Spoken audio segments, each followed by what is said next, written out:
নমস্কার বন্ধুরা, পপ কিচেনে সবাইকে স্বাগত। আজ আমি একটা নতুন রান্না নিয়ে আপনাদের সঙ্গে হাজির হয়েছি। আমি আজকে করব ডিম ফুলকপি দিয়ে রোস্ট। তাহলে চলুন, সামনে আমি আগে ডিম নিয়ে নিয়েছি, আর এই দেখুন আমি ফুলকপিগুলো কেটে নিয়েছি, আর আলুকেও সুন্দর করে সাইজ মতন কেটে নিয়েছি। আর এই দেখুন উপকরণের মধ্যে আমি নিয়েছি পেঁয়াজ কুচিয়ে নিয়েছি, টমেটো কেটে নিয়েছি, ক্যাপসিকামকে টুকরো করে নিয়েছি, ধনেপাতা কুচিয়ে নিয়েছি, আর নিয়েছি আদা। আমি কিন্তু এই রান্নাটার মধ্যে রসুন দেব না, রসুন ছাড়া। দেখুন মশলা নিয়ে নিয়েছি তেজপাতা, শুকনো লঙ্কা, সাদা জিরে আর গরম মশলা। তার সঙ্গে নিয়ে নিয়েছি ছাড়িয়ে রাখা মটরশুঁটি। তাহলে চলুন আমি ডিমগুলোকে সিদ্ধ বসিয়ে দিই। দেখুন বন্ধুরা, আমি ডিম সেদ্ধ বসিয়ে দিয়েছি। ডিম প্রায় সেদ্ধর মুখে, এবার আরেকটু ফুটলে ডিমগুলোকে আমি নামিয়ে নেব। দেখুন আমি কড়াই বসিয়ে দিয়েছি, কড়াইয়ে দিয়ে দিয়েছি তেল, তেলও গরম হয়ে গেছে। এবার আমি লঙ্কা, পেঁয়াজ আর আদাটাকে একটু ফ্রাই করে নেব। তাহলে প্রথমে দিয়ে দিচ্ছি শুকনো লঙ্কা,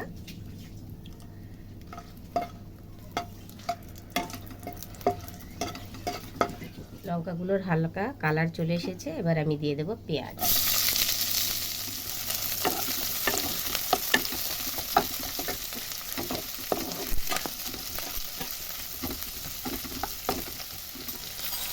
এর সঙ্গে আমি দিয়ে দিচ্ছি আদা কুচি,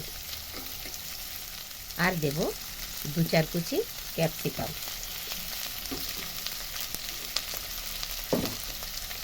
এগুলোকে আমি সব হালকা ফ্রাই করে নেব।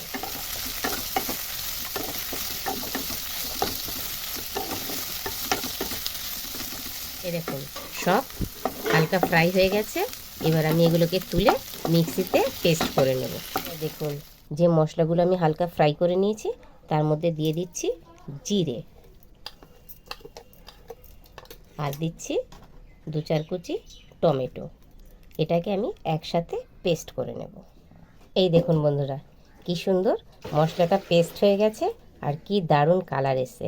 এইভাবে যদি মশলা ফ্রাই করে তরকারিতে দেওয়া হয়, তাহলে তেলও কিন্তু কম লাগে, আর তার স্মেল আর টেস্ট দুটোই সম্পূর্ণ আলাদা হয়। আমি কড়াই চাপিয়ে দিয়েছি, দিয়ে দিচ্ছি সাদা তেল। আমি ফুলকপিগুলো আগে ভেজে তুলে নেব। তেল কিন্তু গরম হয়ে গেছে। আমি তেলের মধ্যে দিয়ে দিচ্ছি সামান্য হলুদ। এবার আমি দেব ফুলকপিগুলো, তাহলে আমার গায়ে ছিটকাবে না।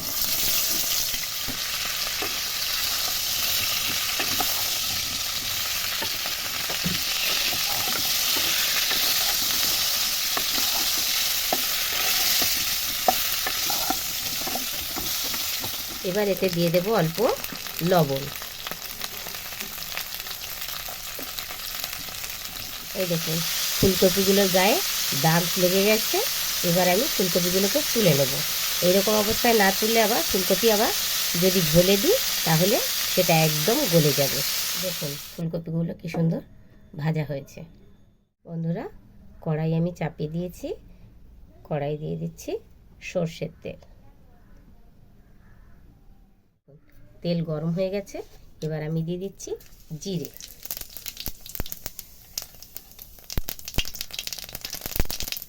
দারচিনি, এলাচ আর লবঙ্গ, আর দিচ্ছি তেজপাতা। এর মধ্যে আমি দিয়ে দেব আলু।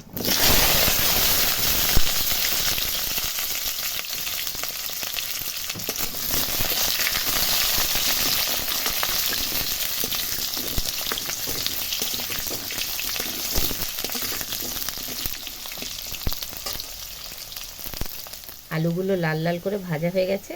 এবার আমি দিয়ে দেব নুন, হলুদ আর সামান্য লঙ্কার গুঁড়ো কালার হওয়ার জন্য।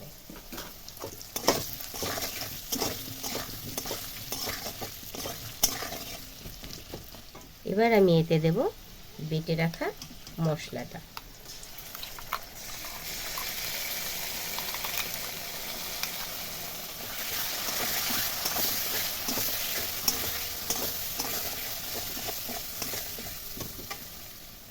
এবার বন্ধুরা আমি এতে দেব সামান্য চিনি, আর আর দেব কেটে রাখা ক্যাপসিকাম, টমেটো আর মটরশুঁটি।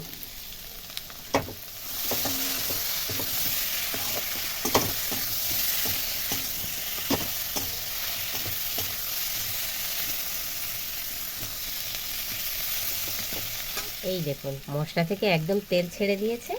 এইবার তাহলে মিক্সির বাটিটা ধুয়ে জল দেওয়ার পালা।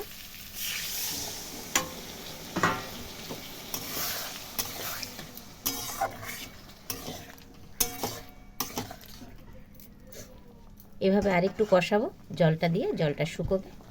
মশলা তো ওদিকে কষছে, এদিকে তো ডিম আমি সেদ্ধ করে নিয়েছি, তাহলে ডিমে আমি গায়ে এরকম কাঠ লাগিয়ে নেব। এরকমভাবে কাঠ লাগিয়ে আমি হালকা ভেজে নেব, তাহলে কি হবে, ডিমের ভেতরে নুন ঝাল সমস্ত কিছু সঠিক পরিমাণে ঢুকে যাবে।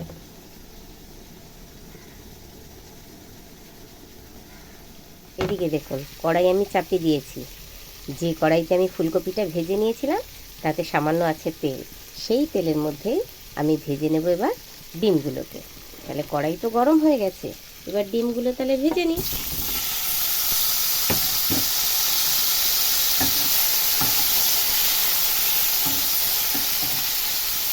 ডিমে দিয়ে দিচ্ছি সামান্য হলুদ,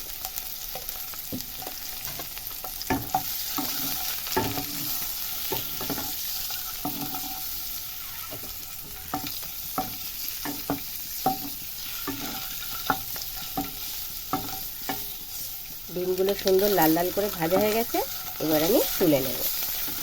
এই দেখুন আলু একদম নরম হয়ে গেছে, এবার তাহলে আমি এতে জল দিয়ে দিচ্ছি।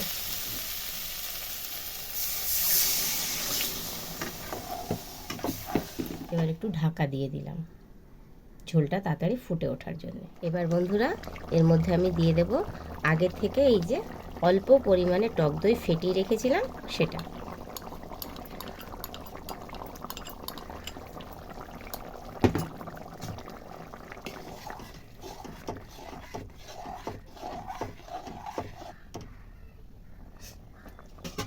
গ্রেভিটা সুন্দর তৈরি হয়ে গেছে, এবার এর মধ্যে আমি দিয়ে দিচ্ছি ডিম আর দিয়ে দিচ্ছি ফুলকপিটা।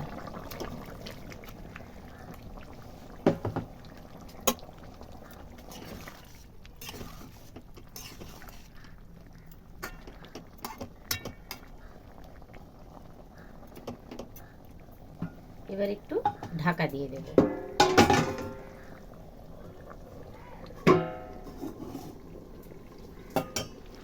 রান্না কমপ্লিট, দারুণ একটা স্মেল উঠেছে। এবার আমি এর উপর দিয়ে দেব ধনেপাতা কুচো। রান্না কমপ্লিট হয়ে গেল, এবার আমি এটাকে নামিয়ে নেব। এইভাবে ফুলকপি দিয়ে আর ডিম দিয়ে যদি আপনারা রান্না করেন তাহলে সেটা রুটি দিয়ে খেতে পারবেন, পরোটা দিয়ে খেতে পারবেন, আবার ভাত দিয়েও খেতে পারবেন। তবে রান্নাটা আপনাদের কেমন লাগলো সেটা কিন্তু অবশ্যই কমেন্ট করে জানাবেন। রান্নাটা যদি আপনাদের ভালো লাগে তাহলে লাইক, শেয়ার আর সাবস্ক্রাইব করতে একদম ভুলবেন না। তাহলে আজকের মতন এই পর্যন্ত, টাটা।